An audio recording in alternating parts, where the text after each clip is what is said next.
20 points, 13 boards, always gives you elite level defense. And again, playing through smaller defenders, getting back to their identity, scoring at the rim. So 49.7 seconds remaining. Washington having a big game. And a little breathing room, but not much. A 4-point lead for Dallas. Porter, Jokic, Murray, Watson, and Westbrook out there for Denver. Are they going to try to make Watson and Russell Westbrook continue to make shots and keep the ball out of Murray and Jokic's hands? Washington is on Murray. Jokic with the screen, gets it back. Jokic down a lane, layup is good. A star of this game will join him. Who that star is going to be determined. And they'll get you ready for the qualifying of the Formula One race in Vegas. 41 seconds remaining. Each team has one timeout left. Neither team has a challenge remaining. Dallas does have a foul to give. Irving will bring it up. Dallas blew a 24-point lead, but came back and now lead by 2. Lively holding. Shot clock at 8. Grimes comes to get it. Grimes surrounded. Back up top to Marshall. Marshall on the drive. The runner's up. Bangs it. Physicality from the outset with Jokic. I don't think Jokic would have minded that foul right there in that situation, but instead, Marshall gets it back. He's got the angle on Murray. This one not over yet, though, even though Denver's out of timeouts. 18.8 remaining. Porter will inbound. Westbrook, Murray, Jokic, and Watson. Inside to Westbrook. And Kleba fouls him right away. And there's that foul to give, so they'll have to inbound again. It knocks off 2.5 seconds off the game clock.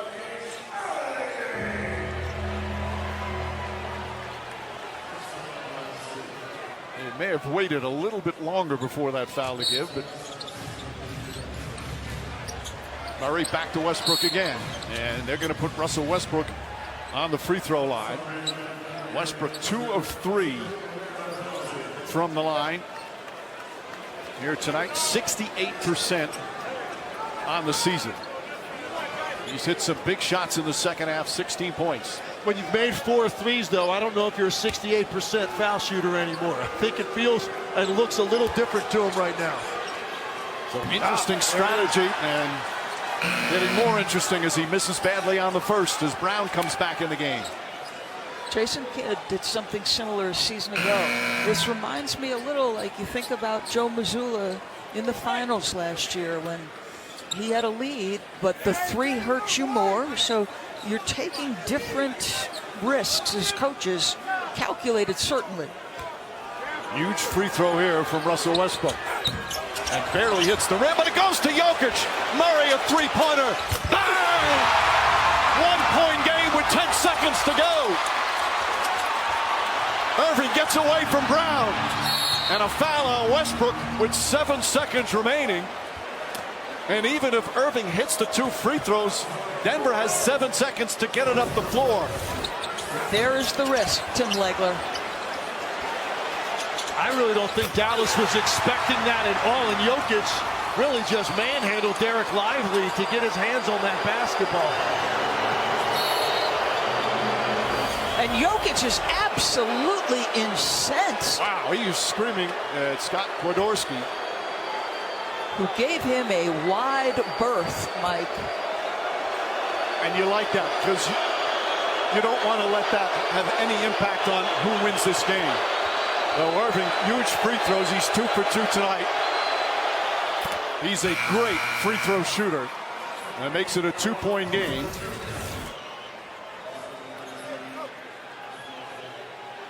Not exactly sure what he was talking about on that. Whatever he said really got Jokic heated up. This is probably what he's talking about. Lively pushed him, no question.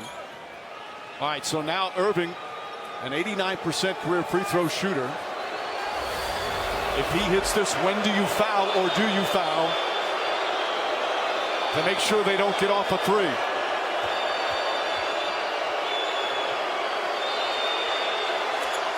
Clutch free throws from Kyrie Irving. No timeouts for Denver. 3-point game, 7 seconds to go. Here comes Murray. Murray with a chance to tie it, and there's the foul. Heads up play with 4.2 remaining. You got to get it on a downward dribble if you can get it. You've got to get it well before he's got a chance to get that second hand into a gather. The other key, they slowed him down enough to turn him, so he had to then take the dribble to the middle of the floor. Once his shoulders weren't square anymore, they could foul him. So with, again, 4.2 left, no timeouts, does Murray hit one and deliberately miss the second? 4.2, I think you have to.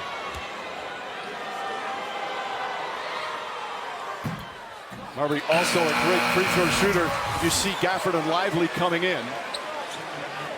Right there, the way they pinned him up at half court, if you lunge at him right there and he's going toward the rim, he might jump into you, even though it's a half court shot, and try to draw free throws. Jordan comes in. You get the feeling that he's going to try and miss it deliberately. Now the key here, Murray has to hit the rim. If he doesn't hit the rim, then it's a violation. Oh, he put it in. He looked like he was trying to miss it, knocked it in as Washington gets knocked down with 2.7 remaining. They're going to put a little time back up on the clock. 3.8. He was trying to miss it. On a night when he's 4 for 16 from the field, he's saying, you got to be kidding me. And now I try to miss it, it actually banks in. Unlucky right there for Jamal Murray. So now Washington, with his team leading by 1. If he hits 2, again, Denver's out of timeouts, makes it a 3-point game. Washington 4 for 5 tonight from the line. Boy, some clutch free throw shooting for Dallas. Watson back in. Michael Porter back in. 3.8, plenty of time to get the ball up and try and get off a quality shot. David Adelman just giving instructions to Michael Porter Jr., who you'd like, if you can, to get the ball to, because you keep talking about his elevation at 6'10". This is a tough one, because if you're Michael Malone, you want Jokic to make the pass, but you also want him to catch it. So, and there's only one of them. And also Dallas, do they foul with 3.8 remaining, all depending on who gets the ball and what position. Big free throw here from Washington. Got them both. The Watson will inbound. 3.8 remaining. He's got to throw it down the floor. Lobs it up. Jokic trying to get it. Washington to steal. And that will do it. Dallas survives a wild comeback attempt and wins their 4th in a row and wins tonight